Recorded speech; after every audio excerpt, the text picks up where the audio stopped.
This year, sunrise came at about 6:14 a.m. The bright light creeped over the trees and horizon to mark the day of remembrance when the walled entrance of the tomb was removed.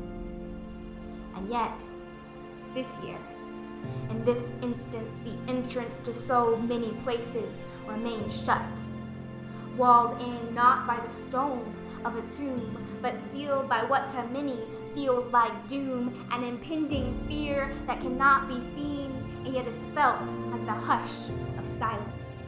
Heaviness upon every door that would threaten to crush hope, but little does it know where hope is found. Because this year, sunrise did not greet the faces of masses turned towards heaven with hymns and wonder. It did not find itself on display through stained glass windows with rows filled with joyful singing. No, this year, sunrise fell on a seeming emptiness, resting itself on empty pavements and empty church pews. But let me tell you an even greater truth, that this year it did not fall on empty hearts, because Jesus isn't waiting for us in those empty places. And he's not sitting to see if these traces of tribulation will fade out so that he can resume his reign. No, indeed, he's standing for us at the very door of our hearts, living and breathing and reaching for our faith, so the resurrection he won thousands of years ago will continue to be our hope. Because on that heavy day, ages ago, resurrection began. One lightless cave. See, the sunrise hit that rock that was locked by what was thought to be finality.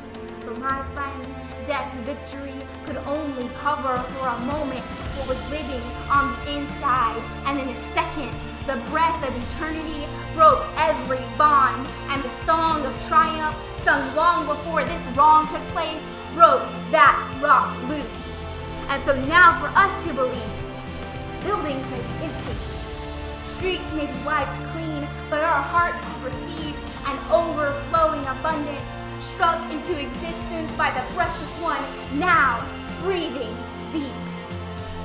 This year, sunrise seeped through the windows of millions and millions of homes who still hold on to hope, that though death and disease might make our doors close, we are not frozen by terror. And as we open our hearts to know him, maybe even more than we ever have before, I can only begin to fathom the cataclysm that will take place when the gates of our homes are raised. The mighty rushing of hope that has stood the test of these broken times, because he is still alive, and the unity of faith still wraps tightly around the distance of our isolated homes, and in the sound of our celebration, resurrection can still be found.